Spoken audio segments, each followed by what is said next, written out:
eat in a specific way. So if you are fighting yourself to lose weight by not eating, over exercising, and you are damn near killing yourself to be at a specific weight, your body's unhappy. It's important to note that a choice can be harder for people to make due to conditions in their life, but at the end of the day, it's still a choice. I could say that I had food addiction. I looked to food when I was stressed and this and that and this, and so it's harder for me to choose it than for someone who has like the perfect lifestyle, someone who has parents who are giving them this and that and this, but I definitely still acknowledge that it was my choice. At the end of the day, when I go there and I look and I see, should I order a second hamburger? I'm the one choosing whether or not I order that second hamburger. I'm the one making that choice. Hey, you all right? I don't know, I've been feeling kind of lost lately. And how is this helping? Well, I don't know, to be honest. I'm just trying to figure out who I am. Well, I don't want to hold you back with what works. You might have a breakthrough if you stare long enough. But if you want to talk to someone about how you're feeling, you should check out BetterHelp, the sponsor of today's video. With BetterHelp, finding a therapist is easy, regardless of limited options in your area. So you can get the proper help that you need. And it's super convenient because it's online and remote. Oh, nice. I just filled out a few questions and it says I'll be matched with a professional therapist in as little as a few days. Whether you're going through a hard time or you want to address a clinical mental health issue, therapy can give you great tools to approach life in a different way. So if you're struggling, consider online therapy with BetterHelp. For 10% off your first month of BetterHelp, click the link in the description or visit betterhelp.com/JubileeMedia. Thanks, BetterHelp, for supporting this channel. Now, let's get back into the episode. I would rather be skinny than fat. Can the agreeers please step forward?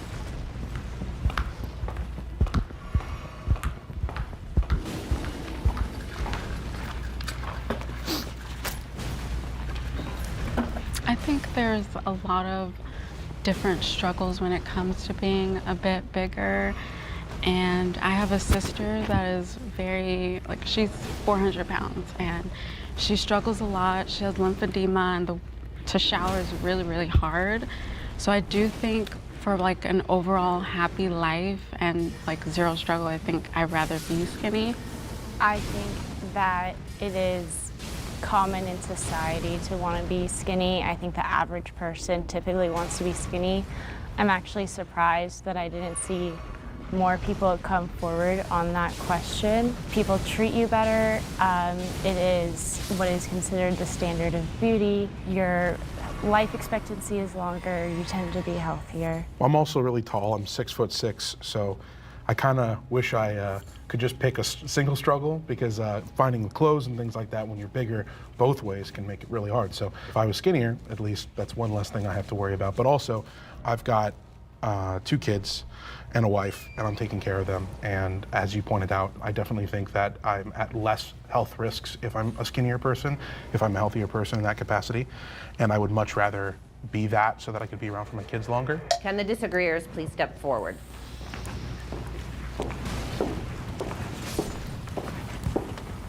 I'm speaking as someone who actually was a former smaller person.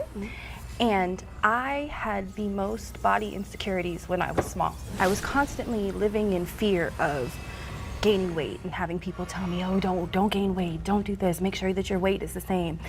And once I finally gained weight, I realized that, first off, life wasn't over. I didn't feel any need to not engage in life the previous way that I had.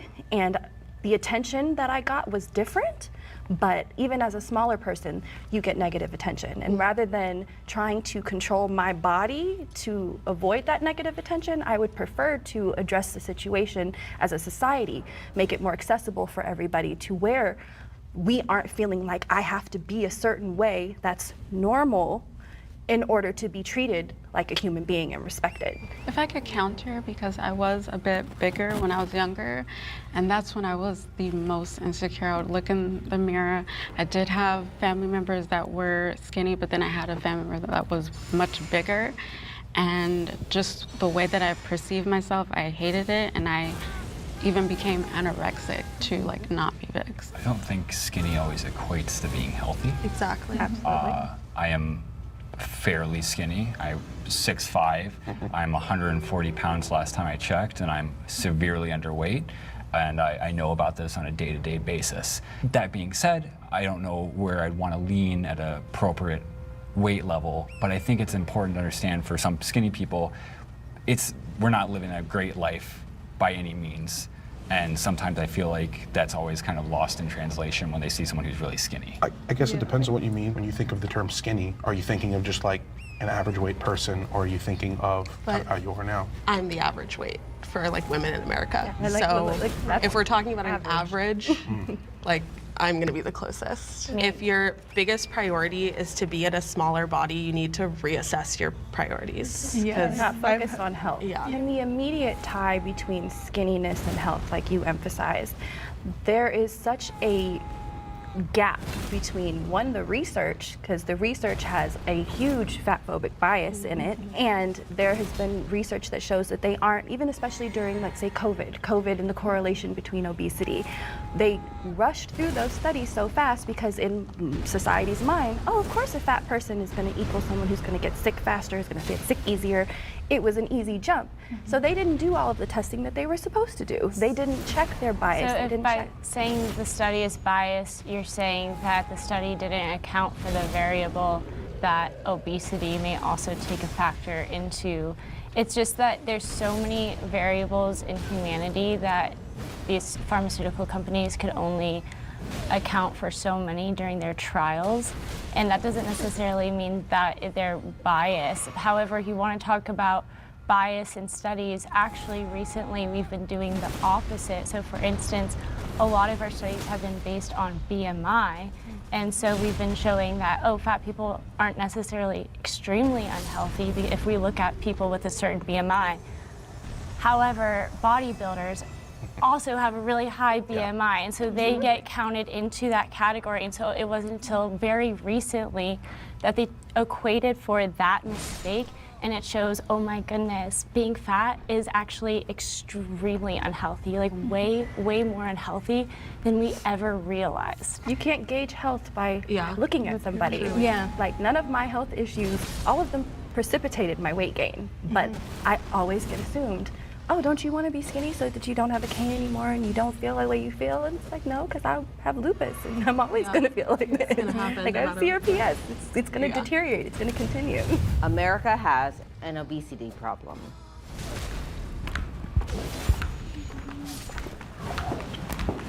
Next year. Oh, absolutely, you can. I think it's pretty clear. You look at the weight of the average American, you see how obesity has affected not just children. I mean, the fact that we have more younger and younger people who are looking heavier and heavier, and you see that, like, you know, the way that weight affects us as a society, and you compare that to how we were in the past. Now, not that we should always, you know, we shouldn't compare ourselves to the era of the Great Depression when people just couldn't find food, of course, but. People are heavier now in an unhealthy way, and people are eating unhealthy. They are eating it through unhealthy access to food. They're eating diets high in seed oils. They're eating high corn syrup. They're doing all this kind of stuff that's not good for them that we didn't used to do, and it's bad. It's not a good thing. It's an epidemic. It needs to be quashed in some capacity. There's so much access to just anything. Yeah. Like, it's so crazy these days, and you know, I'm so surprised that we're actually supporting a lot of this, you know, and there's always people like, you know, like, it's fine that we have like 3 McDonald's like on the same street. And it's just like, we don't think that this is adding to the problem. What I think is really sad about that is so many people in America just see the profit in it. I don't want to say I know that these people know the problem, but it's like, how can you not see the problem? They have to see it and just not care. They have to just be like, well, we're gaining profit. Do you see how much this McDonald's is making?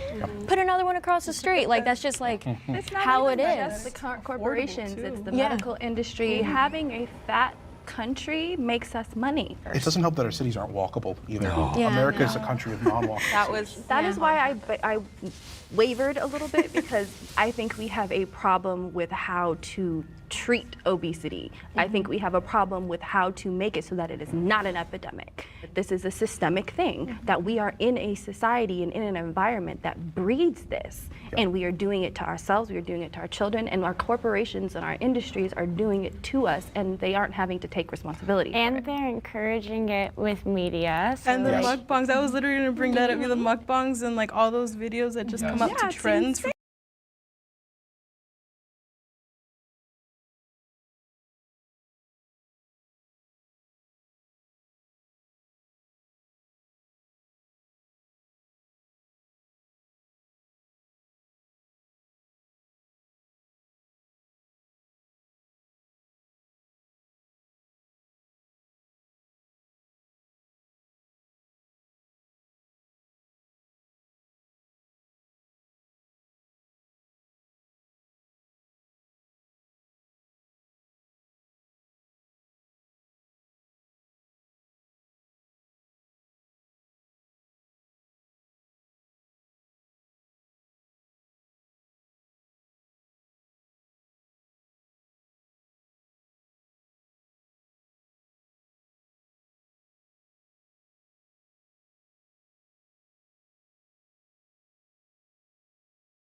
not do it only as the well. mukbangs, but also like Lizzo and other big like media people.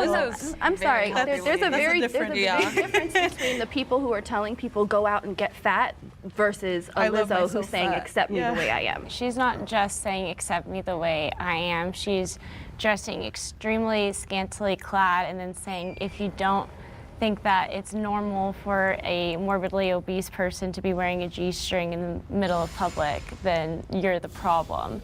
And they're trying to normalize society to this obese culture, which is extremely unhealthy. And What is an obese culture? a culture which like normalizes Like, I'm obese obesity. and I haven't even heard that. Well, obesity is already normal, so Well, I don't think it should be normalized, and it wasn't normal But just a couple what's the decades difference ago. between a obese person, myself, walking around in a G-string or a bathing suit, as I do almost every day, and a skinny person? Like, is it okay that the skinny person is doing that?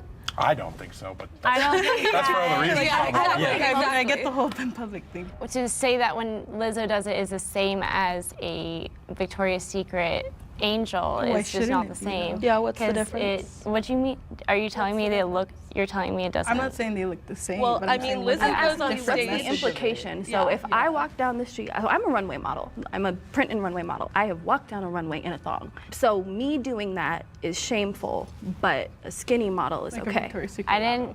didn't. I don't know if I use the phrase shameful. Problematic. But I don't think that we as a society should be modeling obesity. But I'm not modeling obesity. I'm modeling the lingerie that obese people need to be able to have availability to buy.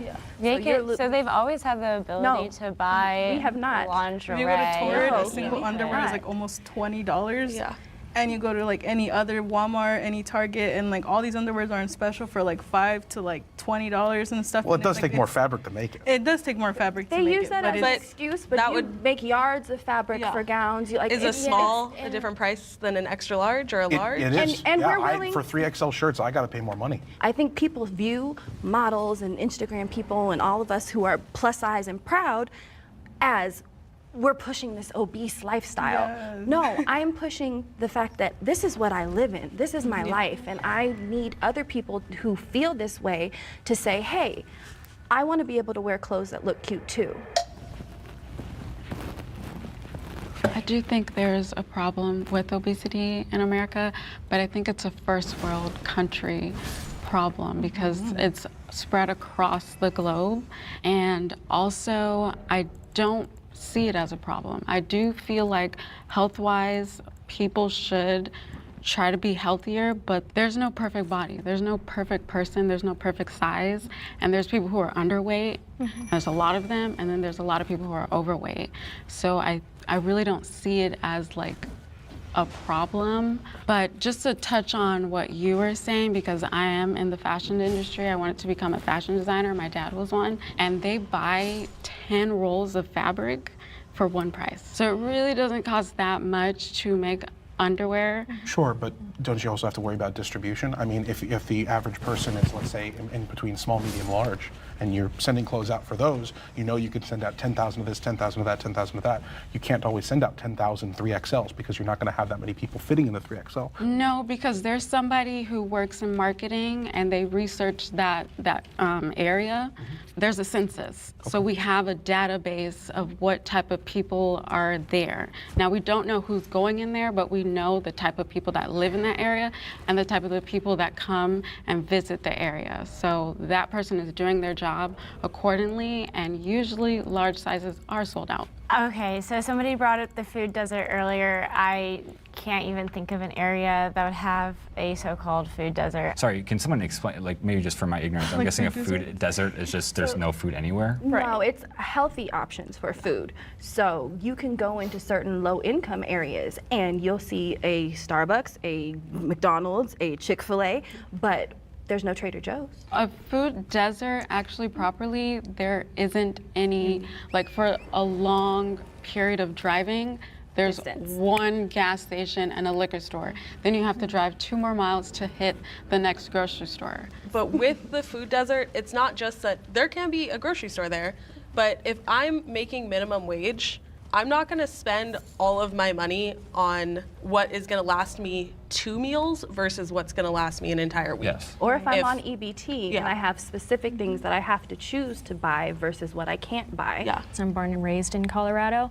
In the outskirts, there's so many small towns that you don't even know that they're there. Most of them you won't see on a map, but if you're from there, then you'll know, and they all have to drive a decent amount to be able to go to an actual grocery store. But how often are you going grocery shopping? Maybe like once every 2 weeks would be I typically mean, I think it normal. So you have depends. to do a drive My once family, I gotta every go once a week. So you're making a drive once a week, once every 2 weeks. This is Not a also lot of people saying have drive. access to the Yeah, like what time if I don't have a to- car? I was like, I don't I don't drive. even And drive. if you don't have, usually these food deserts also have very poor public transportation options. Yeah, So like in the you are mountains. left with people who are stranded. Yeah, but then what are they eating at all? Yeah, I Unhealthy mean, crap. Like, No, but how are they what- surviving what, at they're going through all? the drive-through? They don't got a car to go to. Yeah, the drive-through. How are exactly. They usually, what I see when I go to those rural towns and those rural places is they have chickens and they have animals. Right. And guess what? You can get some healthy Healthy. food out of that. That's That like, you know, sounds having healthy. eggs and protein and things like that. I think I would be healthier if I lived rurally. In fact, my wife and I are trying to leave the state so we're not near all the Uber Eats and all the I all that stuff. grew up in a town of 500. The obesity problem there was not as significant as, say, in LA. And we talk about like food deserts and stuff. The nearest Walmart where I grew up was 45 minutes in any direction. The nearest McDonald's was nowhere near to be seen for a long time. So when I hear these, like, and there could be some evidence there as like the obesity problem is very low lift. Were there grocery stores in your small town? Yes. Exactly. Like I'm like kind of baffled by the fact that Thank you. Maybe I me just too. need to go out there and like experience the food deserts, but like there was grocery stores where I grew up. Just because we lived in the middle of nowhere doesn't mean we didn't have access to food. And actually, and I have to agree, we did have access to healthy food. Very healthy food all the time. I don't think this is big of an issue in my personal opinion. Fat shaming is worse than skinny shaming.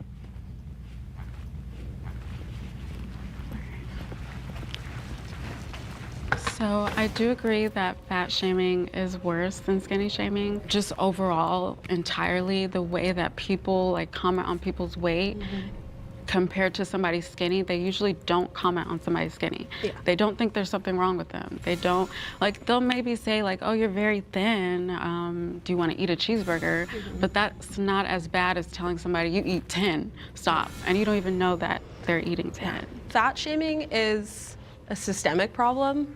You're not gonna not get a job because you're too skinny. Skinny bodies are praised in our society, whereas fat bodies, like, I don't get it as often as other people, but I get a lot of comments on my Instagram that are saying like, you're really beautiful, but you would look a lot better if you lost 50, 60 pounds.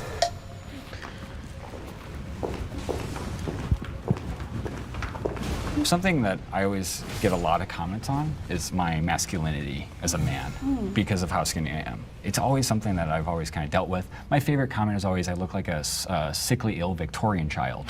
And That's horrible. Sorry, I don't mean to laugh at that. no, I don't. It doesn't bother me as much, but this idea that skinny people can't also get these kind of comments are just kind of mind blowing. That doesn't mean that they're, you know, that one side is getting it worse than the other. I think that there are both sides getting piled on, just at different varying degrees. I think we're conflating two things as well. So there's a difference between fat shaming and fat discrimination. Fat shaming is an aspect of fat discrimination, but some of the things you were touching on are specifically societal and systemic fat discrimination that goes into our medical system, it goes into employment, it goes into all of our civil rights. As fat people, that skinny people don't necessarily have that same issue. And I come from cultures where they straight out called out skinny people. Oh, you look like bones, oh flaca, all of that. So I watched my cousins go through it. I went through it when I would get too skinny.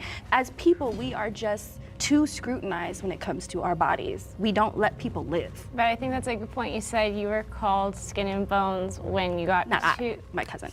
But your cousin. So people using shame as a motivator to get your cousin to not be too skinny. Shame as a motivator is a powerful tool. So the reason I sit over there is fat shaming worse than skinny shaming. Well, you could argue that shaming somebody in order to motivate them towards a healthy lifestyle is actually a good thing.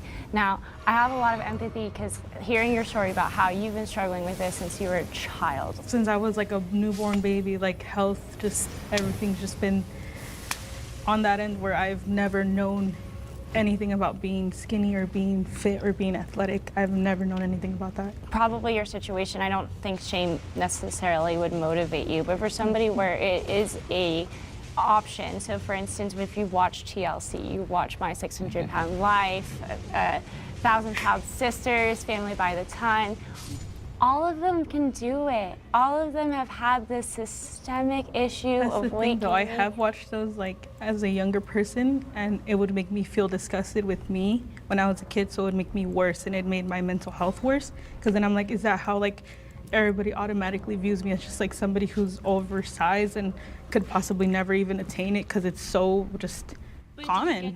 I don't think we should shame anyone to do anything. No. I think everyone deserves to like themselves enough to like enjoy life. And if you do that as a fat person, okay. If you do it as a skinny person, also chill. It's not my business.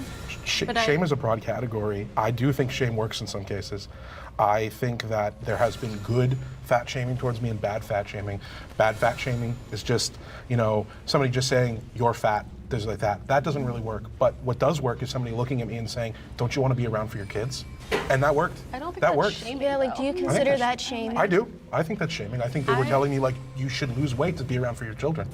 I think that's shaming. Like an attempt to like try and say something bad about me. Like they're to personalizing encourage me. it towards you and towards your kids. Like, Sure. Of course, yeah. It's Yeah, good. but I think Yeah. that worked. I think that worked. That really encouraged me to go to the gym and start trying to lose weight. But that's you, though. Sure. Like, I think you have to be specific to the person. I think that's one thing is it depends on the person. Sure, And sure.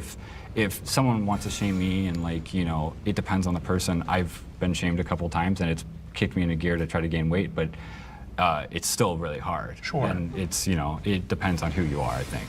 When you were making a comment about people questioning your masculinity, I get the question of actually looking like a woman all the time, and it's always in play. I always get compared to like male characters, especially when I don't wear makeup, and that's because I don't have boobs, and I can't help that, but it's definitely really, really hard to like have people tell you constantly, like, here's the standard of how a woman should look, and you don't look like that, without even saying it. They don't say it, they're categorizing me. They're making fun of me, saying that I look like this one soccer player or something. And you know, I think it's funny, but also shame can also be hard, because I can see what you mean. Sometimes it can really motivate you when it's out of love, Yes, but when it's out that's of the pain, difference. and when it's out of like not knowing someone Yeah. and just saying it, then Yeah, the people who said that to me about my kids were not some random guy online. It was Right. people who were close to me and I knew cared about me and that I had conversation with. So I do think it matters who says it, but I still would consider it to an extent shaming.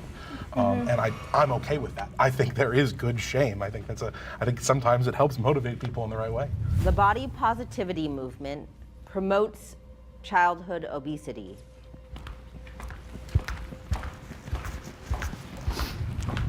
Diet culture has positive effects. I guess for me, diet culture is an important thing to have for people in the world. What I've realized after we're about to finish this up is there wasn't a lot of talk on skinny culture or like skinny people as a whole. Maybe that's because of how the prompt is. But I think it's important, if we're going to give positivity to kids who are obese, I think it's important to give them the options to, you know, say if they want to lose weight, they can. And I don't see a problem with that in any real sense. I think that diet culture is a reason that a lot of people struggle with weight problems in the first place. I have even struggled with my own weight issues in the past, and I was like struggling kind of with depriving myself too much because I had a trainer. And then I started binge eating. And as soon as I had like a mental break where I was like physically incapable of stopping myself from putting food in my mouth, I immediately went to see a doctor, and that doctor told me to read a book called Intuitive Eating, and it wildly changed my life. And it was about getting past diet culture and about how so many people ruin their lives with diet culture. And you see it with like somebody talked about eating grapes and lettuce, and it's grapes and lettuce, and it's just like it's this extreme, and so you go from one extreme and then you break, and then you go to the other extreme, and so like I was in my extreme, I broke, so that's why I'm anti-diet culture. Yeah, I tried keto for a while, And that's the thing about what I realize is like that fad diet kind of stuff. And yeah, did I lose weight? I absolutely lost weight, sure. I didn't keep it off. And the reason I didn't keep it off is because diet culture is about turning the word diet from your overall eating into an activity that takes place over a period of time. A diet should not be something you do from January until May of next year.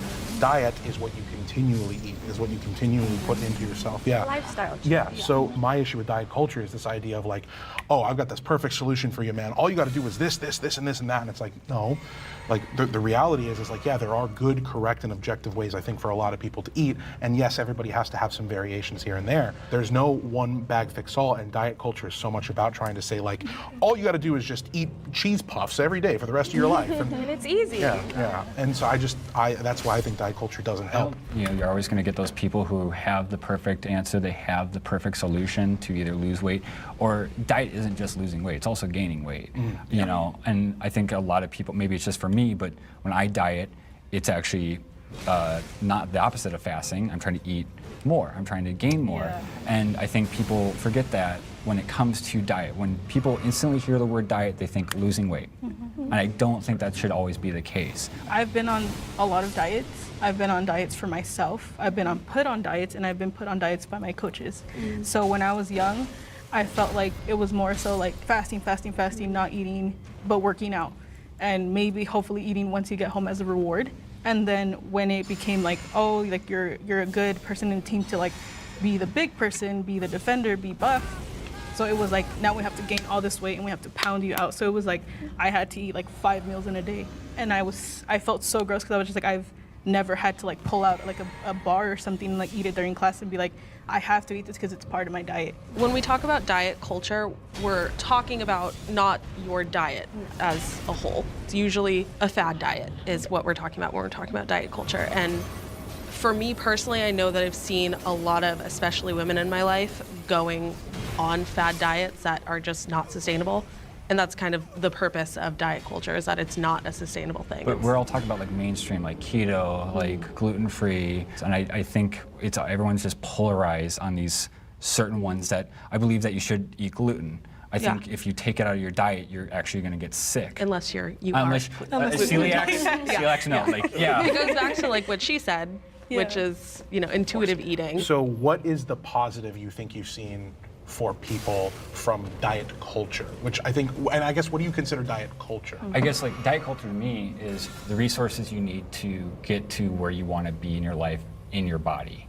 That's how I've always viewed diet culture. By dieting, do you mean like journaling what you're eating? Yeah, if you want to journal, if you want to, you know, talk to a therapist, if you want to work out, if you want to see a doctor, if you want to go on meds, like, everyone's but always... it's not being super, like when you diet, you're not being like, I'm completely cutting out carbs or I'm completely doing this, right? You're water only. You're like watching your macros and your micros and you're calculating like, I guess if you're asking if I know how many calories I have to eat, yeah, like I have to eat like 4,000 a day. When most people talk about diet culture, they've done some sort of extremely restrictive thing, and when you do something really restrictive, it changes your brain chemistry and the way that you think about food, and it makes you obsessive over food, and then, but it sounds like the way that you're doing it is extremely healthy because you're not depriving your body of something. But isn't that just goes back to like, you guys are talking about the extremes of diet culture? Diet culture is one thing, and then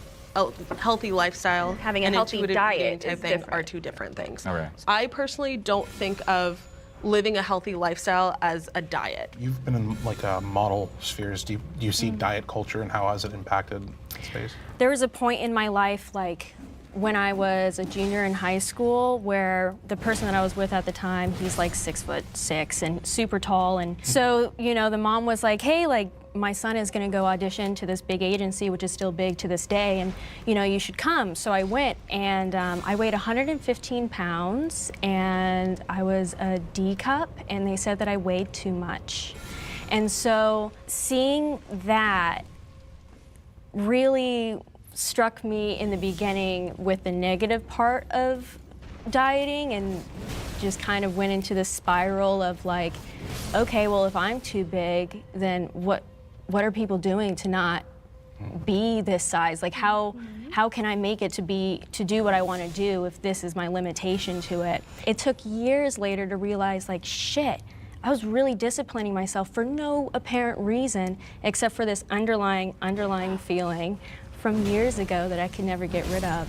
When you're talking about like discipline, I think it can be really positive with dieting and like intaking your calories, but for me personally, and I'm a very specific case, seeing those numbers and knowing that I couldn't achieve it because I didn't have the appetite was also just so saddening to me, because reading the bare minimum of what a woman needs 5'5" at my age, I was like, that's not that much, and I still couldn't eat it at the time, and I'm like, what's wrong with me? There's different ways to motivate people, and one of them is out of pain and anger, and I feel like a lot of the diet culture, whether it's for positive or negative, is just trying to gear into that. And you know, I just am more about being healthy. I hear diet and I think of something that's positive, and it's been positive to me, and you know, it's something I'm always trying to achieve. I guess like if we were to redo the same exact question, I may hesitate and not walk across the line. I guess I'll never know, but hearing these perspectives were really good because I probably didn't know as much about the extremes. I want to thank all of you for sharing your opinions with us and for challenging us, and I really want to thank you. I thank you for the back and forth. It's something that I came here for, and I wanted to talk to somebody who thinks differently, and I've learned some things, so I appreciate that for all of you. Thank you. Yeah, thank you. This was great. It was actually Hey guys, welcome back to Middle Ground. Before we jump in, we've got a huge announcement. A lot of folks have been asking for this for years. Do you think just being in a fat body and being in the public space encourages obesity? Yes. Shame is what led me to an eating disorder. Whose fault when is that, what though? we're looking for is Whose fault is that? stability. That's your fault. It's See, the an problem is that you're a amalgamation. professional victim. Would you agree, like, looking at his physique, like, he's at a perfectly, I would say, maybe healthy? No. You think? He's definitely overweight, definitely obese.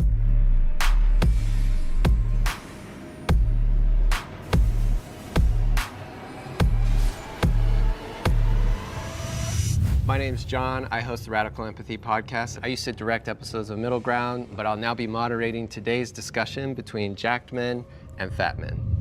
Our first prompt is, I have felt disgusted looking at a fat body. Can our agreeers please step forward?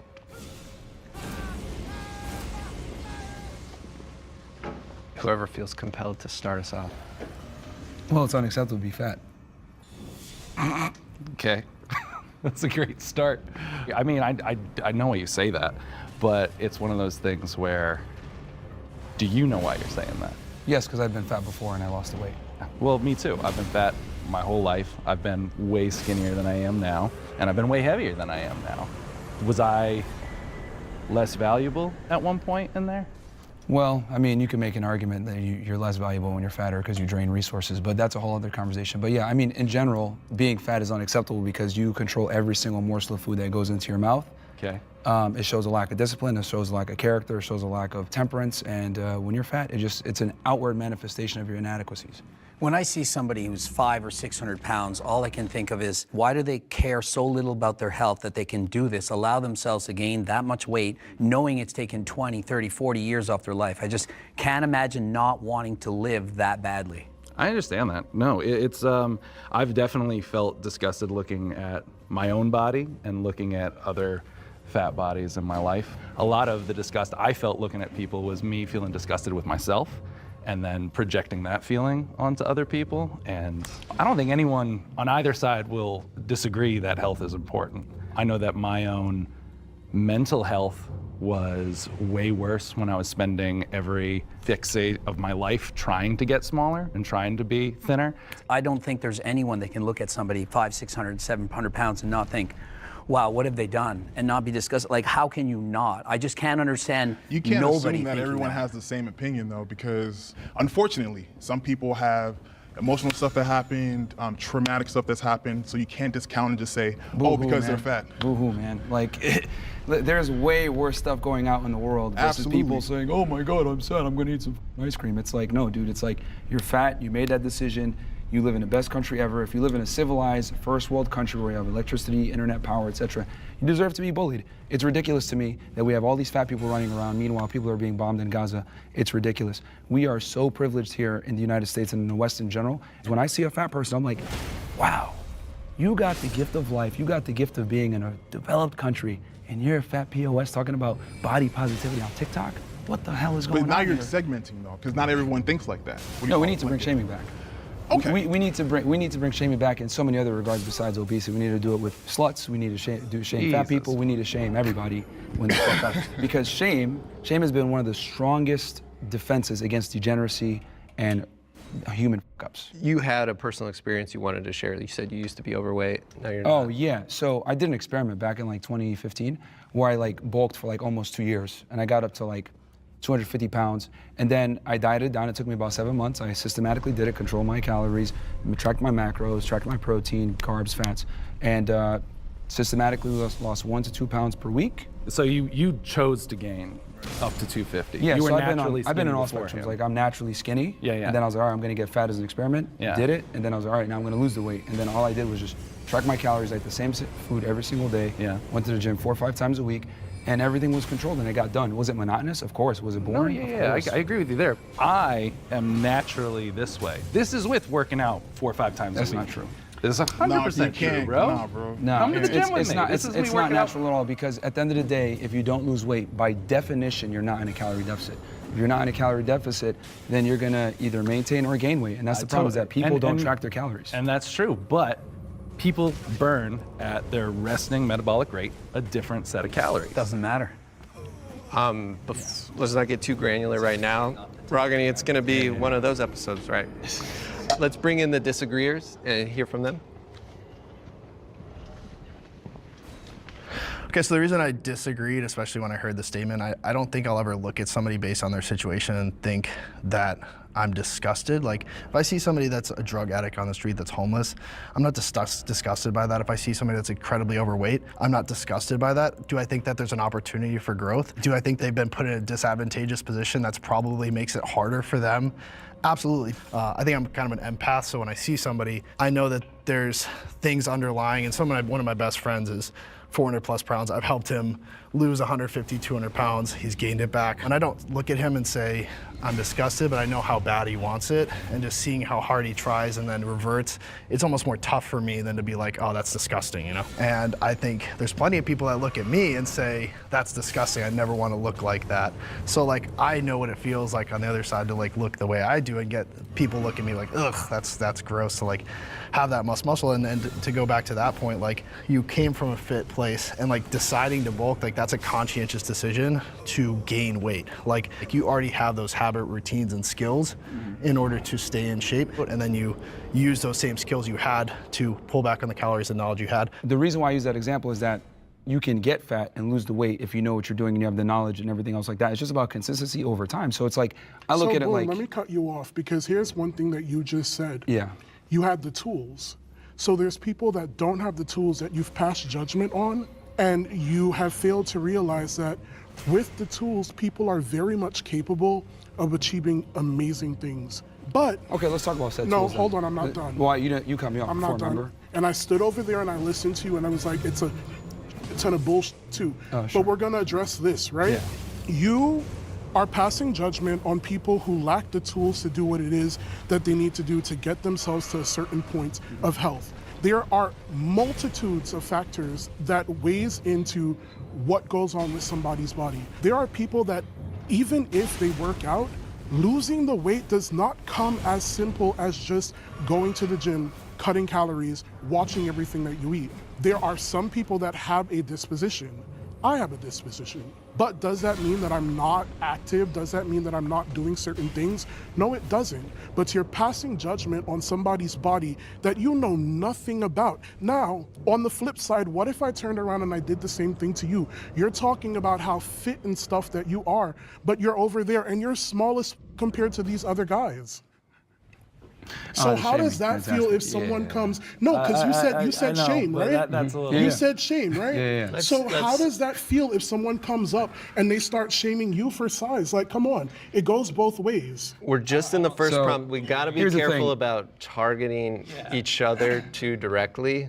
You No, I mean, definitely- I'm not offended. It's fine. He's No, emotional. it goes and that's in fine. every direction. He's obviously very triggered. Oh, but I'm yeah, not so let's talk triggered. about, let's hit the first part, tools. What are the tools? The tools are simply knowledge, which you can get for free on the internet. If you have the ability and the discipline to go out there and get the knowledge, then you're gonna lose weight. It's just that simple. It's just that people wanna always make excuses for why, oh, my feelings, oh, I don't know what, you don't know what people are going through, blah, blah, blah. No, you can watch your calories, you can go to the gym, you have time to do it. People just like to make excuses. I don't think anyone's debating that weight loss is impossible here. I think the question is, why do you hate fat people, that you feel the disgust towards it? Well, like I said before, it's a culmination of a bunch of bad decisions. I'm not gonna go ahead and give the same level of respect to someone who's a fat ass to someone that has worked really hard and diligently on their physique, because your body's outward manifestations There's of more your decisions, factors to a your human consistency. being than their body. Well, you could judge a lot just off of someone's physique. You'd be like, okay, well, this guy is lazy, and that's personified through their physique. It's the truth. Abe, I saw you wanted to say something. Just to take it back to the prompt, I think we just kind of went all over the place there. Yeah, we're still focusing on the word disgust. Just the word disgust. I mean, I would never look at someone and show disgust towards them. I mean, I think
I would respect, like you said. I mean, you don't respect everyone, like you said, but I think respect is earned. I mean, it is earned, but I mean, I think at a humane level, we can learn to appreciate each other's differences. Yeah, I don't know if like disgust would be the right word, right? I know. Greg mentioned some health implications with being overweight or obese. Yeah. I think being concerned might be a better. That's the word I was going to go better for. word. Like but I can show concern for someone for the way that they are, but I would never look at someone and say like, you're disgusting. But is it any different than if you see somebody who's extremely anorexic, they're 50 pounds, you look at them and you're in shock? Oh my God, like something happens in your body you can't control. You can't stop that. There like could how be a- can there you could be a not? shock It's not, I factor, don't but hate them. that's different It's just, from- wow, oh my God, it's like, it's disgusting. Like, holy goodness But gracious. why That's a would shock you factor, use though. the word That's disgusting, not right? disgusting. So you just mentioned the polar opposite of what we are, right? But why would you look at them and be disgusted versus concerned? That is a very specific word, and it has very specific connotations behind it. And when it's used, it's somewhat weaponized as well. I don't think we can help how we feel. I don't think I can choose like, oh, I just am not. It would be sitting here and lying. I'm not going to sit here and lie. I'm always going to be honest with people. I'm disgusted. This is just how I feel. The thing is, when you see a fat person, the reason why it's disgusting and the reason why there's so much pushback on this whole body positivity and people make fun of Lizzo, rightfully so, by the way, is because it's unattractive, it's unhealthy. Until we had this woke era, they used to put like models and attractive people on the cover of magazines that were in shape. Why? So that people can aspire to look like that. And it's healthy and it looks better in general. You look good, feel good. But when you're fat, it says a lot about you. People aren't gonna sit there and be like, let me see if he's a good person. No, they're just gonna assume that you're lazy, which you are, by the way, when you're fat, and you don't have discipline, which you are, by the way. So they're just gonna assume off of what they see. That's the world that we live in. I love how you stated a ton of assumptions. You didn't state not one fact. You just stated assumptions. I want to move on to the next prompt, but we're definitely. Can I say one thing? Just one question. Like, let's say you knew he used to be 600 pounds, and how much you weigh now? I'm 384.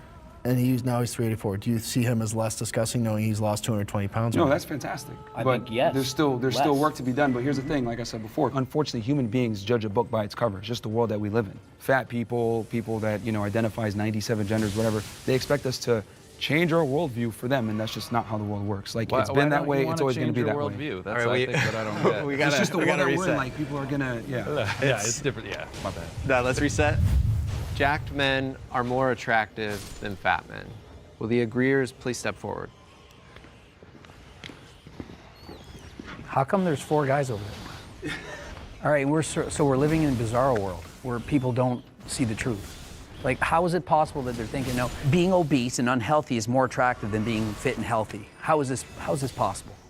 Actually, you know what? This is precisely why a majority of women find a majority of men as unattractive. Because a lot of guys think this way, oh, I'd just be a nice guy and girls are gonna like me. No, they're not. She's not gonna suck your dick with the same veracity when you're a fat as when you're in shape. She's just not. See, people don't understand that women are aroused by one thing and they're attracted by another thing. Women are attracted to, a guy that's confident, ambitious, makes money, etc. Of course, right? But they're aroused by guys that have asshole tendencies, dark triad traits, etc., and guys that are physically in shape. So if you want to get the best of your woman, where she respects and admires you, while simultaneously being aroused by you so she doesn't cheat on you, you need to have it all.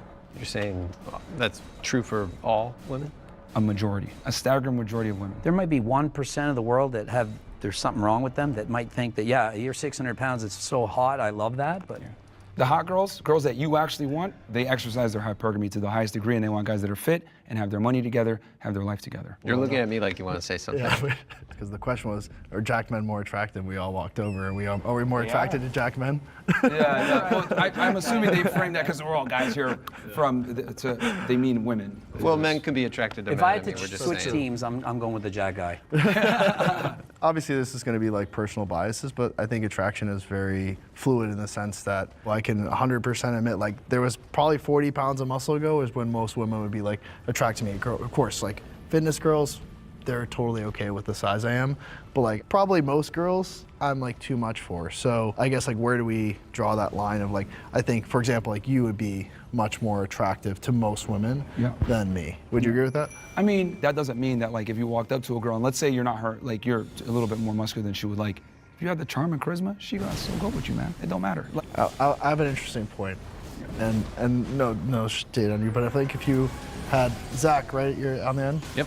If you put Zach and Greg and you put them next to each other and you did a poll, I think that most women would probably pick him if you had to like, because he's got the height and all that. What would you guys say to that? No. No? No.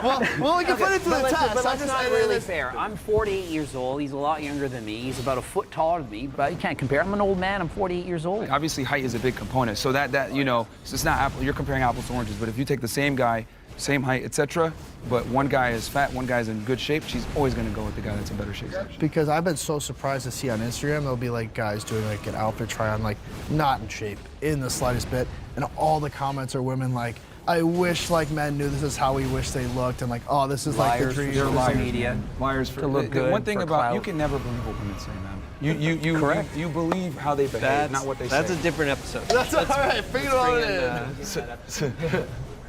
Yeah. I disagreed mostly just with the blanket statement because attraction is so subjective. I am a big and tall model by trade. That's what I do. I model clothing brands. I've modeled with major fashion houses. I've been on the covers of magazines. You mentioned before dad bod comments and whatnot on social media. I was flabbergasted when I started how many people were commenting and DMing me and talking about how attractive I was, that it just kind of, I don't know, showed me that attraction is a lot more subjective than I thought, and people have a much wider range of what they find attractive than specifically a body type. Is being jacked the most important trait for being attractive? I'd argue for guys, it'd probably be otherwise, right? I think height would be a bigger money, component. height, fame, like what can you bring to the table? The number one thing is status. By far, status. People also go after what they think they can get. So if this guy is 6'5" and extremely attractive, and it's like, well, I can't get that guy. I'm attracted to the 10 on 10 supermodel, but I'm not going to get her, so I'll be happy with the 9.9 on 10. Just to be clear, are we speaking about women being attracted to men? It's not just about women. It's just about attraction. What is the most attractive, in your opinion, physique for a man. Okay, I'm speaking from like what women find attractive. So when I speak, that's what I'm talking about. Yeah, I'm sexually fluid. So my law of attraction does not adhere to anyone's standards, pretty much. I'm attracted to people in general. So you could be jacked, you could be more plus size, you could be skinny, you could be whatever it is that you are. If I'm attracted to you, I'm attracted to you. What are the traits you find most attractive? I think the way that you carry yourself is a really big thing for me. I can't date someone who lacks confidence because I feel like that seeps into other aspects of your life. Do you mind if I jump in on the confidence thing? Yeah. Okay, cool. So growing up, wasn't too confident in myself, and I gained that confidence when I started losing weight. And I noticed it was me putting myself in positions to get more opportunities with women. Right now, I'm single right now, but I'm doing okay. But the confidence came from me losing weight. So I do agree that it's a subjective kind of standpoint, but socially, I understand that physically fit men, that's just like what everyone's liking. It's like I don't think it's as subjective as guys are trying to say. Attraction isn't a choice, and there are hardwired traits that women look for in men. And what I've come to realize is that what women put out there is what they find attractive or politically correct things. Oh, he has a dad bod. He's nice. He's a good guy. The reality is that women don't respond well and favorably to these men. There's a reason why nice guys finish last is a thing. It's because when you're too nice and you kind of bend to her will, etc., girls aren't aroused by that. Girls don't want to say what they're really aroused by. Guys that are able to stand up to them, guys that are able to tell them, well, that was a stupid comment, or hold them accountable for their stupidity when they do dumb things. This is what women find attractive because these are leadership traits. Have any of those things happened to you, though? Well, I mean, I've talked to almost 3,000 women, and what I've come to realize from talking to all of them is that most of the time, you know, when they're in a comment section of TikTok, like, you're so handsome, blah, blah, blah, will they actually go on a date and have sex with that guy? Probably not. But they say that because it's politically correct, and women tend to not want to be adversarial. They're going to say what sounds good, but what they're actually aroused by are two different things. But they're married to those guys. Yeah, that was kind of what I was Most getting to. often they're married to married and to marriage is a failed institution in the West, and this is why most men get divorced by women. This is why they get destroyed in the divorce courts. This is why women overwhelmingly initiated the divorce rates in America. 80% are initiated by women, because we sit here and we lie and we believe what women say they're actually attracted to. No, they're not attracted let's to go all the back things they to talk attraction for a second, though, because I'm married. Sure. I have a child. Cool. I have a beautiful wife. Mm-hmm. I was this size the entire process through it. Would you say that you're an average guy? I would say that You're I'm how bigger tall? than average. 6'5", you're not an average guy. and a model You're not for, an average for guy. being slightly overweight. I wasn't a model when I started But dating you are a my wife. very good-looking, tall, I was a big bartender guy who's doing on whatever. magazine covers. So But I out know, of I the think- million guys overweight, you're at but the you're not top an average guy. But I 1%. think what you're I'm missing saying- is he just said that he wasn't any of those things. He's not 5'6", before man, like he me. met his Try wife. being 5'6" and doing it. No, I totally agree with you. Well, that's what I was gonna actually agree with Myron for a second. Believe it or not, we're talking about. You mentioned status, and then a lot of people other mentioned confidence. So you even put it in your own pecking order ahead of being jacked or being physically status for sure. attractive. Wouldn't you say that matters more? Confidence, how you carry yourself, how you do it. I mean, the prompt was simply, is it either you're jacked or And are you I'm fat? not What's gonna more argue attractive? the fact that our society definitely finds jack guys more attractive. But I disagreed with the statement because it was a blanket statement that I have found untrue in my own life. Do all of you feel like you'd be more or less attractive, let's say 50 pounds lighter than you are, and simply like just body fat? I think so. I think so. Yeah. Yeah. Something that I struggled with for a while is, in me losing weight, am I still going to be able to book the jobs that I book? Because I've built an entire brand off of my body. I mean, granted, like, cool as shit, like, you know, I did something that's all my own, like, I worked on that. But then I was also just like, if I lose this, are you still gonna want me to, like, do this campaign for you? Are you still gonna want me in your magazine? Are you still gonna wanna dress me? And then I had to, like, take a step back and say, like, well, what is it for me? Do I want to be skinny? No. Do I want to look like Greg? No. Do I want to look like Myron? No. But I know I want to look like me. I think talking about the law of attraction, you focus so heavy about what women would find attractive and the perspective of the woman. And I feel like, are you even attracted to yourself? When you look in that mirror, when you put your clothes on, are you like, damn, like, I did that? Because when I got up this morning and I threw on my outfit, I was just like, yeah, I ate that. Well, if you're going to talk about being attractive, et cetera, typically people are speaking from a romantic sense, from a heterosexual standpoint of men and women. So that's why I answered the question, because it was very broad. That's what I mean. But of course, you need to be able to look at the mirror and respect the man that you see looking back at you. When you look back and you see the guy and you're in shape, et cetera, and you feel good about yourself, look good, feel good. A byproduct of that is that women just tend to find you more attractive. It all works together in tandem. Are you happy with the way you look? Of course, of course. But I had to work to build this physique, and it took many years. I was an athlete in college, I was a Division I athlete. It took many years to be able to do this. So, what'd you play? I rowed in college. Crew. Oh, sweet. Rowing. Yeah, I like rowing. So I think when fat people look at the mirror and they say, "Oh, I like that," that's coke, man. No, you don't. They say that to try to bring themselves up, but the reality is, most of the time when you're fat, you look in the mirror, you're like, "Damn, I really let myself go." Not every. You're fat like, you know what? person- It's not that much of a priority, so fuck it. Abe didn't get to answer the question going around. Yeah, I was in the same boat as you, just because I feel like I don't agree with the blanket statement. Personally, for myself as a gay man, I find myself attractive. I would say like I go for guys like you as well, and I feel like I get a lot of hits on those types of guys, and I'm pretty content with how I navigate my attraction, and I think it goes a lot to the status and their confidence. So, like we said, so. All right, let's go to the next prompt.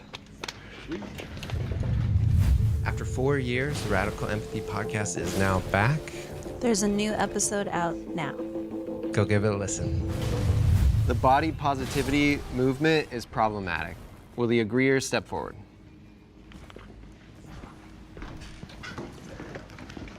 Well, I think where it becomes a problem is obviously you should be comfortable in your body, and if you genuinely love how you look, great, but you can't ignore your health. Being someone who's overweight, I've been fortunate enough not to have any extreme complications other than knee pain and stuff like that.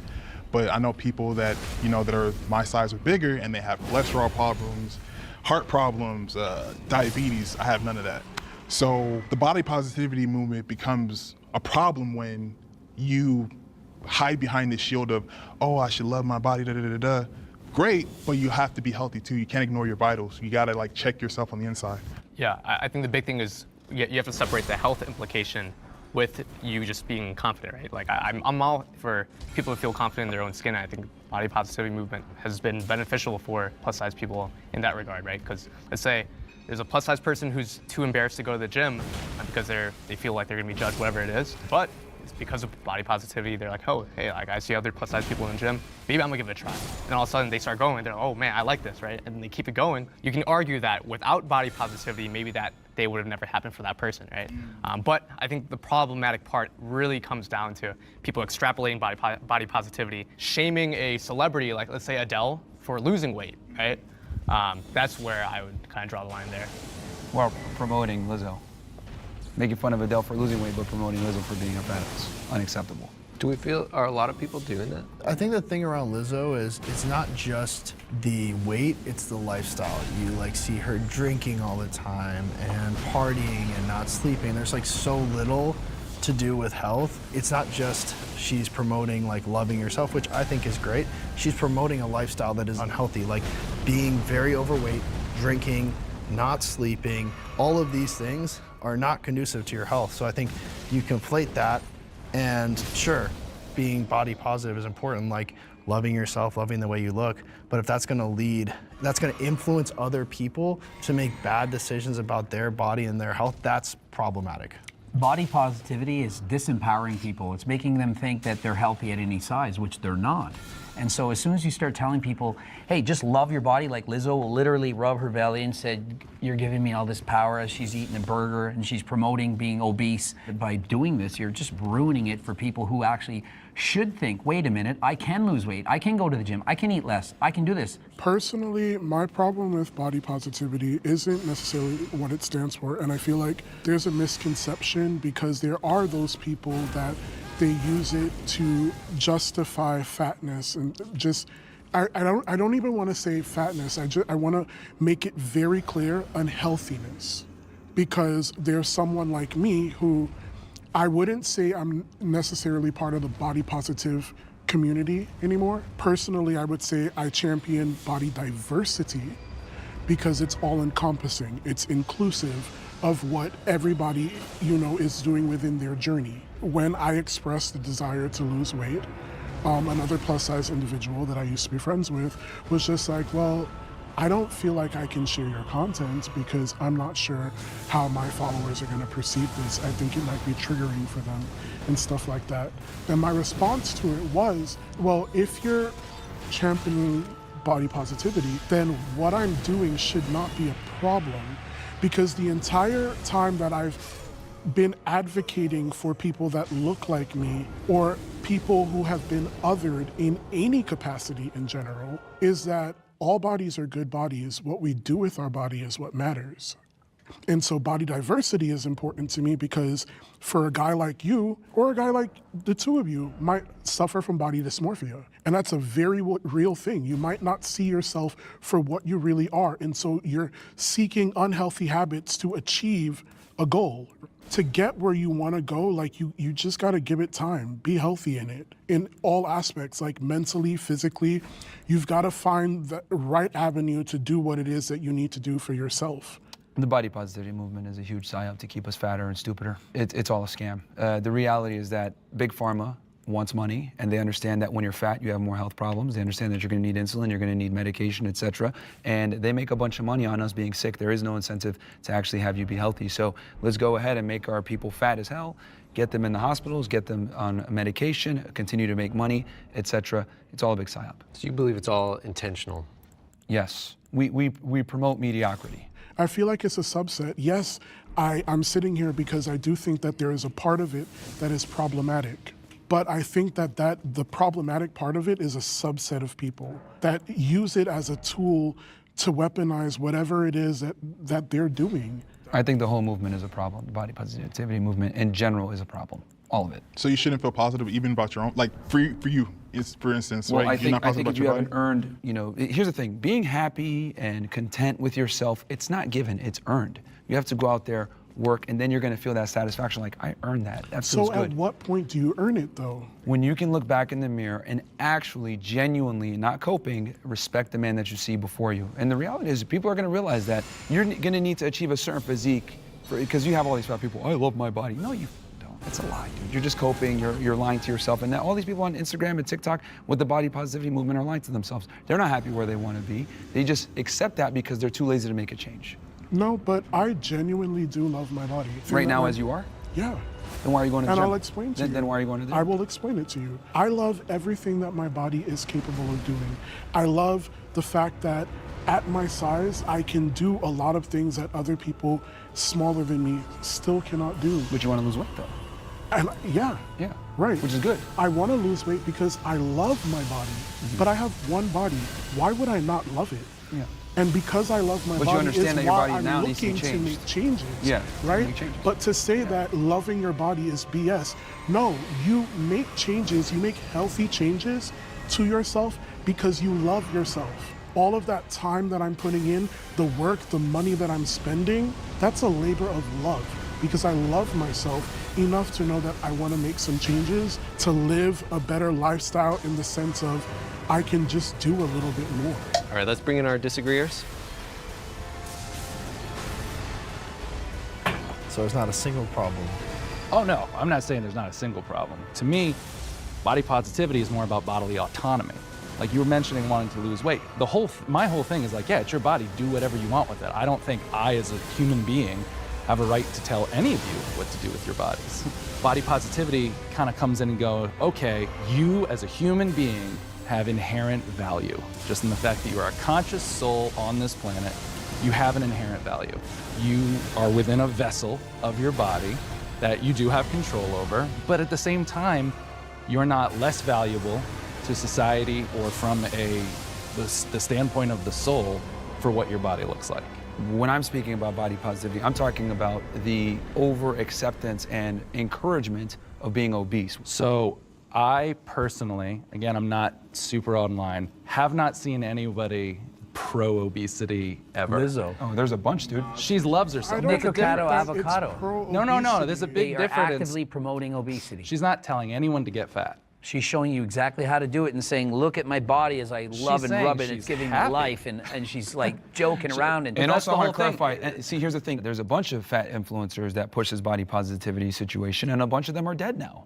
No one talks about that. That didn't hit mainstream news. So I'm in that space. Yeah. Which influencers are you talking about? Because I'm unaware. I don't recall their names, but there's a couple of them that passed away. They're YouTubers. They used to do these mukbangs where they'd eat a bunch of food on camera. That's totally different. Okay, but that's they're not a mukbang is part of our different thing. community. That's Yeah. a completely different thing. We're not saying we're gonna go to a restaurant and pig out just because it's entertaining or anything like that. There are people that they're called gainers, that their whole lifestyle, their fetish and things like that revolves around gaining weight. Yeah, and I understand that you're saying that that's not a component to the body positivity movement, but you got to understand for the general masses, they're watching that, they're going to attribute it to that. They're not in the niche, they're not a creator, so they're not looking at it like, no, this person's just a gluttonous person. No, they look at everyone who's obese that's making content about being obese and continuing that lifestyle as a part of the body positivity movement. But they're not making content about being obese, they're making content about overeating. Yes, and they which also is also encourage an that. eating disorder. Yeah, and they also encourage being fat as well. Do you think just being in a fat body and being in the public space encourages obesity, just flat out? Yes.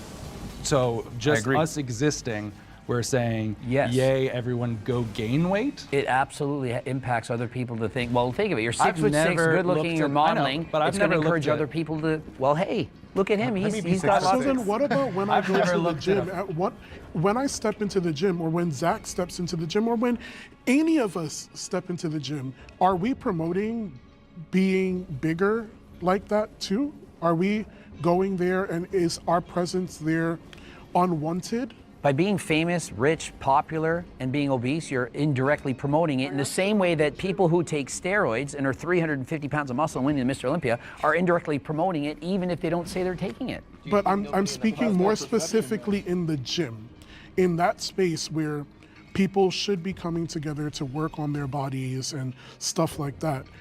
If you saw us in the gym, I would be happy and proud and excited, and my whole channel is about helping people who are overweight to lose weight and have realistic expectations. I would never say you have to look like this, you need abs. It's just, let's go halfway there. That's my entire channel, of which I have over 2 million followers. It's all about realistic goals of helping people who are overweight to lose weight. That is what my channel is all about. but we're in public, and you made the statement that if we step out in public, that it would encourage people to live an unhealthy lifestyle. The more friends and you be have who are obese. overweight, the more likely you're going to be overweight. It just happens to happen. I'm just telling you the truth. I'm not going to pretend it doesn't.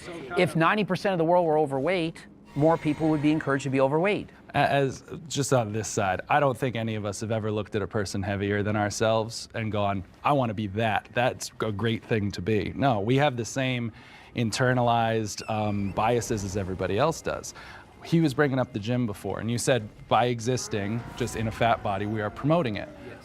I model, and when I do model fitness wear, which I do often, I get so many comments about like, oh, you are promoting obesity. I'm wearing fitness wear. I'm in the gym. I'm doing the thing you want me to do, and I'm still promoting obesity? If you're exercising and you're trying to lose weight, then you're promoting people who are overweight to try to lose weight. That's great. But if you're Lizzo and rubbing your belly... I'm promoting, I mean, I don't know shit about Lizzo. Specifically about influencers that promote gluttonous, lethargic lifestyles, which a bunch of them do. That's what we're talking about. If you're in the gym and you're fat and you're getting after and you're documenting that, that's fantastic. The prompt was body positivity, and you're talking about influencers who promote gluttonous lifestyles. Yes. And that, again, is not body positivity. So that's why the general masses don't have that distinction, though. I do think we have a good read, though, on how each individual sees the body positivity movement.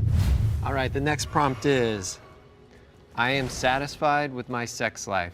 Agreeers, step forward.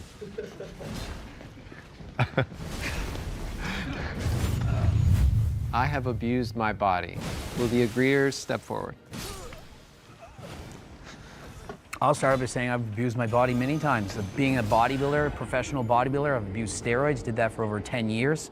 I don't think you can get to the level that you have to get to be at to be a professional bodybuilder while being natural. And so absolutely, and I would say that somebody trying to abuse steroids to get that muscle, to get that look is just as unhealthy as somebody who's obese. So I don't try to be a hypocrite. I say I've done these poor choices. I'm 48 now, I don't do steroids anymore. And so I recognize that what I did in the past was bad, probably took years off my life. And so I would say to people who are overweight, why don't you do the same thing? And if you're not, then do you really care about your health? Because if you do, you would stop doing the things that are leading to being morbidly obese. But then to your own argument, you spent 10 years doing something you knew was inherently unhealthy. Correct. But then you're gonna turn around and tell people that they should just wake up. But Yes, exactly. Like people should have told me, Greg, why do you keep doing this to yourself? You do not recognize what's going to happen, and if we call it shaming.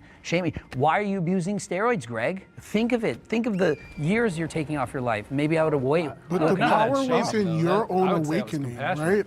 The power right there was in your own awakening to realize within yourself that you were doing something negative, and then you made the change for it, right? And that change is now consistent. That change is now something that you can give a testimony about and help other people change their ways or persuade people to just not do it at all, right? But building on what you said, what was the moment, where the perspective shifted? Well, I got old enough and realized I can't get any better at this. I can keep taking more and more drugs and try to sustain this, but I said, it's not worth it anymore. So I had to completely change my mind around what I was doing, which was being judged on my appearance. And remember, I make money on how I look, and so that's going to have a huge impact on me. And I had to say, I need to get my dopamine, my self-worth from something else. So I quit doing all the bodybuilding competitions, and I said, I'm going to start riding bikes. I'm going to learn Spanish. I'm going to do something else where I can feel good about myself. And it's hard. Like, look at this guy, 300 pounds of muscle. 20 years from now, is he going to want to still be this size? He might look back and say, I maybe regret certain things. And I think if somebody's overweight, they're going to think the same things. Like if you're 400, 500, 600 pounds, you're going to think, is it worth doing this? Is it worth eating all the time? It's tough. I think this is the first actual middle ground I think we're finding, which is really great because it's true. I mean, I've been harmful to myself on both sides of the spectrum. There were times I was taking, 20 to 30 diet pills and laxatives a day, eating less than 400 calories a day, working out nonstop. And then there's the other times where I was eating way too much, smoking way too much, drinking way too much, and abusing my body in the other way. I think we all come to the realization of what we're doing is harmful in different ways at different times. Like it took you 10 years to realize that was harmful. My thing is sometimes it takes people who might be overweight or, at that high tier, that 500, 600 pounds, to realize that it's harmful for them. And maybe in their life, they don't feel like it's harmful. And they are happy. There are people, believe it or not, legitimately happy in certain Ignorance sizes and is shapes. bliss. I was happy at the moment. I felt like it was. But why is there bliss an issue? Ignorance is bliss, but you could die before you wake up. But you could have done the same thing taking steroids. That's exactly. my I could have died doing what I did, and so is it not my responsibility to tell people, don't copy me, and so it did not be somebody who's, and I don't think there's 500 anything wrong pounds with that. to do the same thing. I don't think there's anything wrong with that. Even when you said before, you're like, well, I wish someone had shamed me saying, what are you going to do? You're going to kill yourself. That's not shaming to me. To me, that is compassionate and looking out for somebody. It's when you take it to the other level where you start insulting them, degrading them, making them feel like shit. As men, we insult each other and shame each other, but it's as a friend. Like, this is what guys do. Girls don't do it. They all suck up to each other. You're all tens. Guys are like, look at your gut, look at your belly. You fat saying what girls do. I know, that's what no, it's important to I'm telling you what they do. The It's masculine fact. from the feminine, because it's guys talking here, and I think it's important to distinguish when something is feminine to say, well, we don't adhere to that over here. Yeah, but there's been no shortage of generalizations on women in this episode so far, and I'm really, really curious about your answer to this prompt regarding self-abuse, bodily abuse. Yeah, I mean, I'm a lifetime natural. I've never taken a drug before in my life. However, I was an athlete in college, and obviously when you're a Division I athlete, you're training two to three times a day. It was very, very intensive. I would train through injuries, which wasn't intelligent, but at the end of the day, I looked at it like, hey, we got to win. We got, some teams to beat this season, so it built a mental fortitude. I think abuse is good to a degree if you're able to overcome it and learn something from it. I did a lot of stupid things. Like I broke the world record in the bench press, and now I can't bench press anymore. And it was my favorite lift. I've had hip operations. I have both elbows reconstructed. I trained too hard. I couldn't stop myself. All that pressure, desire, whether it was installed by myself or from others, to try to fit in, to be socially accepted. And I was addicted. I was bench pressing with shoulder pain. I should have stopped. I couldn't. And so, I set the record and it's done. I can't even lift anymore. I don't squat, bench, or deadlift, because look at Ronnie Coleman. You guys know Ronnie Coleman? He's in a wheelchair. He can hardly walk. He's in pain medications. And imagine putting your body through all that torture, and then you get in your 60 and now you can't do anything. So one question I have for you then is, knowing what you did obviously has allowed you to create this platform to speak to these things, to talk about steroid abuse. You understand all the intricacies. Do you think that you would have been able to do that, let's say, if you'd kept your natural status throughout your whole career, you didn't break world records, you weren't an IFBB pro, you didn't have all of those accolades to stand on, do you think you would still be Greg Doucette and have all the following you do? I do not think so. I think I'm one of those 1 in a million cases that was able to do what I do and actually got the success that I got. But if I look back and I'm really honest with myself, I regret doing these things. I was natural world champion and I was breaking world records natural, so I had the records, but I wanted more. I wanted more glory. I wanted more people to say, you're cool, we like you. And so I ended up taking steroids. I did that because I wanted to fit in. I wanted to be sponsored. I wanted a pro card. I wanted to be famous. And it worked. At what cost though? How healthy am I really? Everything it is that you're saying, right? I don't feel any ounce of like shaming you for it. I think everything that you said is really important, to acknowledge that and to know that and to then share that, right? But the difference is that like, had someone shamed you, I don't think that you'd feel the same way about it. Instead, people poured life into you and told you like, hey, I don't think that this is right. I don't think that you should really keep doing this because it's doing more harm. The opposite happened. I was rewarded. When I started getting popular on social media, I was talking about my steroid cycles, I was talking about what I've done, and they're like, look at your muscles, look at your chest, and it was like, do you know how hard it was to stop? Because I was being rewarded with dopamine, with people saying nice things about me all the time. And for me to stop, I know that my views on social media go down. If I went on a steroid cycle right now, people are gonna fall, wow, Coach Greg, you're back. We miss the old Coach Greg. And so it's hard for me to be the 48-year-old old man that's still preaching fitness when they say, we love the old Coach Greg, the jacked muscle freak. And I have to fight the urges not to use steroids every single day. Because I know I would look better, I know I would feel better, but I'm like, it's not healthy, and so I have to say no. I get what you mean about the dopamine reward thing, because for me, I have a similar situation, but kind of in the opposite way. Every time I start slimming down, I start getting the, what are you doing, why are you losing weight? Because I am in that large guy space. So it's like, it's very funny how much on both sides, outward opinions just like really, really just make what we do hard. I know that when I am doing more cardio and like I'm a big hiker and biker, and sometimes in the summer I'll slim down, but then all of a sudden I'll get a ton of comments from people just being like, we liked you heavier, we liked you this. I'll have clients that'll stop using me because I've gotten too small. And so you're kind of seeking that dopamine, that approval, also that career boost. You get stuck in this loop of doing things that you know aren't good for yourself. I wanted to hear from you, just going back to the prompt, why you came forward. Oh, I mean, I think obviously professional bodybuilding has its risks. Obviously, I try to mitigate them as much as possible. I work with a company that I'm doing blood work through, quarterly, every 3 months. I am very, very methodical with what I do, and I'm very, very on the mild side. You would be surprised, but I've been training for 20 plus years. I think that's the key for me. I would say, like being this size, 100% not healthy. Is it unfortunate that I am very passionate about something that is bodybuilding? Yeah, it's kind of like I fell into it. I love it. It's hard for me, but I made a decision with my wife that at age 35, that's it. I'm done. Like no more competitive bodybuilding. I have an understanding, but like Greg, I have the foresight to know like there has to be a limit to it, because if you just let it go, I would have to be probably 25 more pounds of muscle and like have to do things that I'm not willing to do in order to be like, let's say Mr. Olympia, right? So, because all the way through my 20s, I was closer to like 230 pounds, natural all the way until I was like 27 and a half. So hopefully I'll be okay going back to that size. Do you use steroids currently? I mean, I use... Ooh, I think that's the biggest insult in the world right now. No. I only ask because, again, we're on the topic of body abuse, right? So I'm only asking that in that realm because of what you said about it.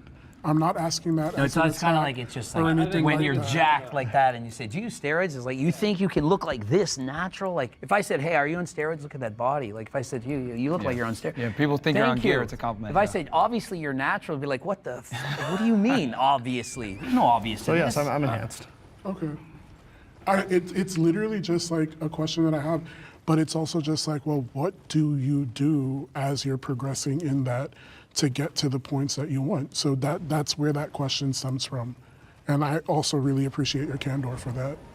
Yeah, I mean, I think I will 100% say like some of the best shape of my life was natural in my 20s, like very lean, probably my healthiest. Like if anybody tells you they're like an IFBB professional bodybuilder, it's almost 99% of them are in some capacity enhanced. It might be very minimally, it might be through the roof, like you wouldn't even believe what they're taking. but it's there. It's part of the sport. It's unfortunate, but like that's the problem. That's one of the problems we talked about earlier with the fitness industry is like that's the expectation. Let's bring our disagreeer. Hey! Good job not abusing yourself. Yeah, so I took abuse as like doing things that's negative for your health, and for me, I've always approached fitness from a health kind of lens, right? Like Myron, I'm 100% natural.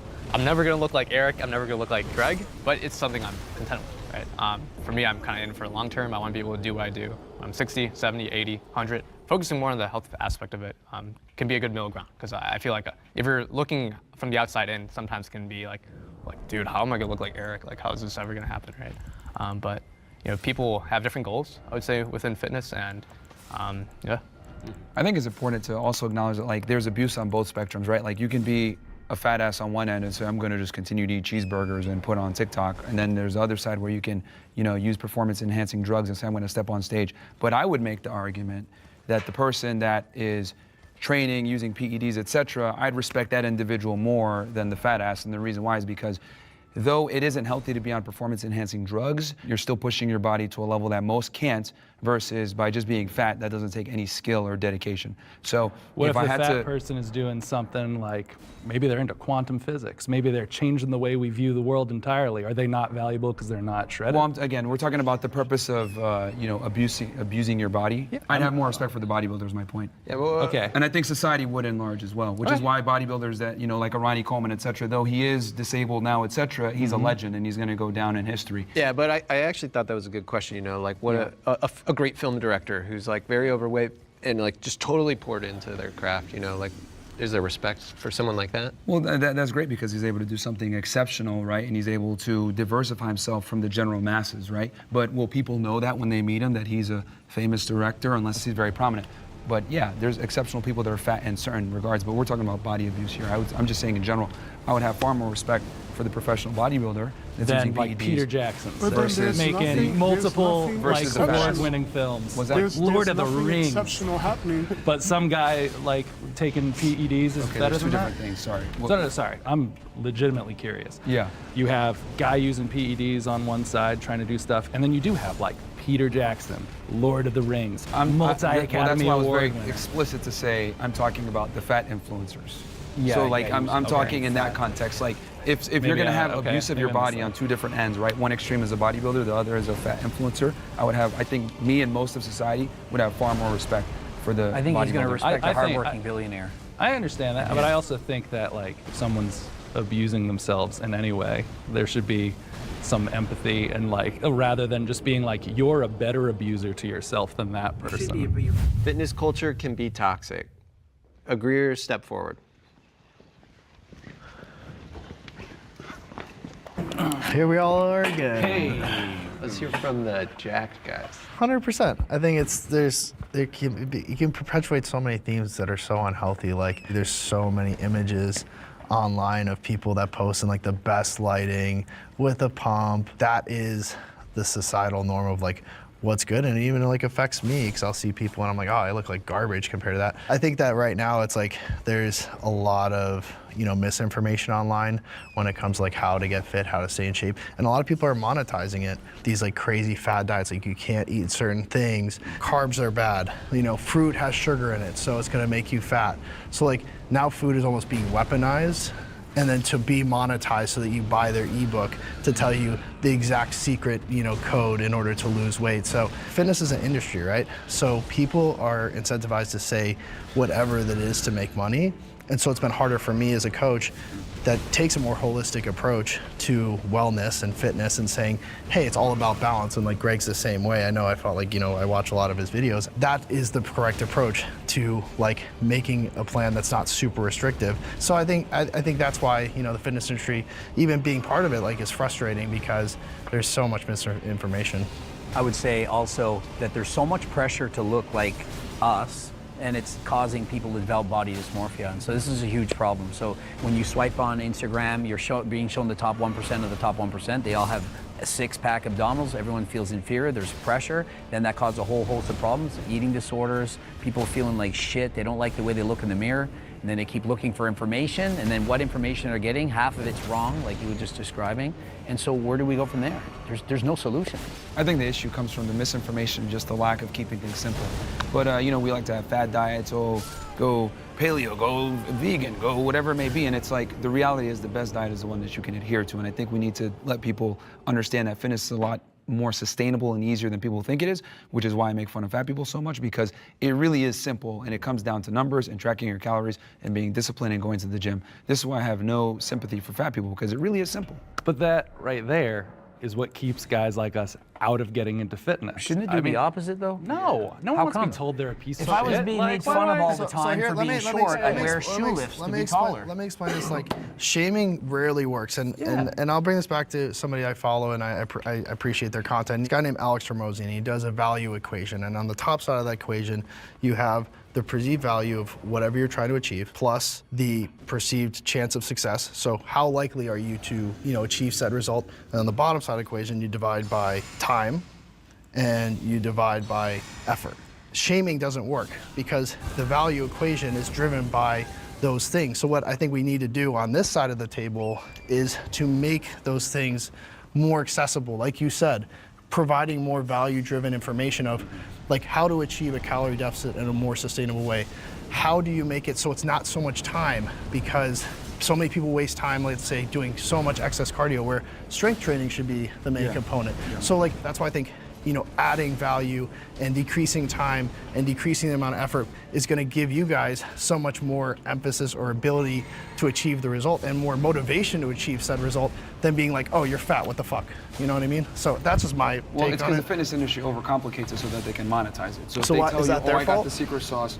Well, this is why it's important to acquire knowledge and be able to, whether you go ahead and do your own research. And again, it comes back to doing the work. And people get so mad, like, oh, what is this for? Do your research, look at the studies. There's so much fitness studies out there. There's no secrets. It's just discipline and sustainability over a period of time. Have you guys ever been confused about how to get and stay in shape based on the information that's out there? Totally.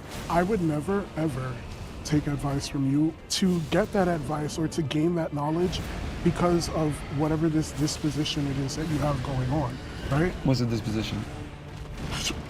Can you describe it? I think I just keep it real. I wouldn't even enable it toxic, but I think it's like you have this perspective about the world around you that I think is kind of really warped, and I don't understand why, and I would like to understand why, and I'm not getting it because you're like, shame is the answer and stuff like that, but It's worked for not. centuries. It's not though. It's why you have so much conflict.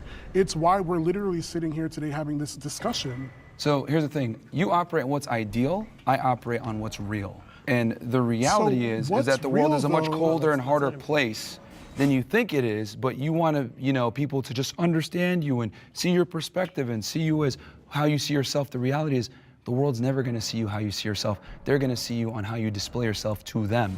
And when you are fat, out of shape, etc., the people, and if they don't get to know you and talk to you and have a conversation with you, they're going to assume certain things. That's just the world that we live in. Just to dig a little deeper into that, has something happened to you to confirm that observation that you have? No, I just live in objective reality, and objective reality isn't as nice as you think it is. So you're not drawing from a personal experience at all? No, I'm speaking fairly objectively that these are the conversations that people have behind closed doors, but they don't want to say out loud because for fear of cancellation, for fear of coming off as an asshole, etc. I'm just saying how people really feel, but they're scared to say it. Coming from whether the fitness space can be toxic or not, the shame attitude has kept a lot of people out of it. I've been doing fad diets since I was 12 years old. I was put on Weight Watchers. I did Atkins, I did paleo, I did everything you could possibly imagine. And not until I started following other influencers that were more proactive based on, I want to be around for my daughter for as long as I possibly can be. I want to give my body the function it needs. Like just that basic mind shift, hey, life can get a lot better if you do kind of focus on your health a little more. Instead of, you're a fat piece of shit, you need to change. To me, I don't know everyone in the fitness industry, but I know for me personally, it totally changed my relationship with fitness when I started realizing that it was a gross benefit instead of a punishment I had to put onto myself for not being disciplined enough. For people like you to maybe respect me, who, again, we don't know each other in reality. So why am I destroying my life so you will respect me one day. Well, going to the gym and training isn't going to destroy your life. And it does. It's going to enhance it, if anything. But I'm saying, it's going to enhance it. But yeah, I do that. And I'm saying it wasn't until someone told me about those enhancements and kind of approached it with more of an empathetic way of being that it seemed attractive to me at all to be a part of it. Does anyone here respond positively to shame? No. I think in some ways, I feel like a lot of us can relate to this. Like when we were younger, if I wouldn't say it was shame, but I wasn't necessarily like happy with the way I look, and that kind of motivated me to get into fitness in the first place, right? And we're talking this was like in high school, so I think to some degree, shame that's not put on by others could be helpful, right? It has to be something within yourself that can motivate you. I'll speak on the shame thing too, because the shame that I guess embodied came from myself. So when I was on my weight loss journey and I was like losing weight, the day that I weigh in and it was like the scale read 1 pound over, like I would take those pills that make you shit, literally, to like lose that extra pound to see. Like, so going back to the toxic situation, that's where I got fucked up, because I would do things in response to me not getting that positive stimulus to hurt myself ultimately. Do I have therapy now? Yeah, because it's a double-edged sword for sure. I think shame is good. I think it's a very natural response to inadequacy, and it tells people that, hey, maybe I need to change. Like being bullied as a man, being shamed, it's a good thing because it stimulates you to change and make a better difference most of the time. But some people don't respond. Like some people, when they get shamed, they get shut down, and now they proceed further into that negative, behavior, because it's not something, as Zach and everybody else was mentioning, was positive to bridge that gap. That's a part of the masculine journey, is overcoming adversity. It's not a talk of masculinity, bro. It's just not like being a pussy and being like, okay, I'm going to prove you wrong. And this is the thing, it makes or breaks you. Not everyone's going to win. We need winners and we need losers. The losers are the ones that shut down like, oh, I'm sad now. I'm going to continue eating ice cream. Okay, you're a fucking loser. Stay over there. But there's guys that rise up to the challenge and say, you know what? I'm going to do better. I'm going to fucking surpass you. And that's where guys need to be. You need that killer instinct where you use that as fuel. It's up to you how you want to do it. Isn't the goal of the fitness industry to get people more fit? Yes. Of course. That's the blanket goal. Of course. And we're saying shame and calling me a piece of shit doesn't motivate me to get more fit. Well, we need winners and losers. No. We need winners and losers. The industry like there's going to be inevitably there's going to be losers. Correct? If you don't respond favorably to shame and bullying, etc., and you don't overcome it, you're effectively a loser. Let's be clear though. You just said the right word. Fitness industry. It is a industry. Yeah. It is to make money. It's not necessarily to get people into shape, it's to make money. So sure, there's gonna be junctions along the way. Like I'm a coach, there has to be tough love. Like if you're not doing the things you're supposed to be doing, I have to be a little bit harder on you. But that's not gonna start your journey, me being like, you're a fat piece of shit. Whereas like, if we get into it and we're 3 months in and you're not making progress because there's a lot of things you're not doing that we're coaching you on, then of course there's going to be some tough love, there's going to be some extra accountability, but I think there's a difference between accountability and tough love than just like shaming somebody into doing something, because that's not going to create that like long-term ability to obviously achieve it on their own. But Myron would prefer, you would prefer shame. Shaming is a component to get people to be accountable. We all just want to know when shame motivated you to be better. Me personally? Yeah. I mean, I'm speaking in general here as No, far I know, as like but don't shame speak working. general, But speak for yourself. Personally, when did shame change your life? Oh, well, here's the thing. I think every man growing up has been shamed to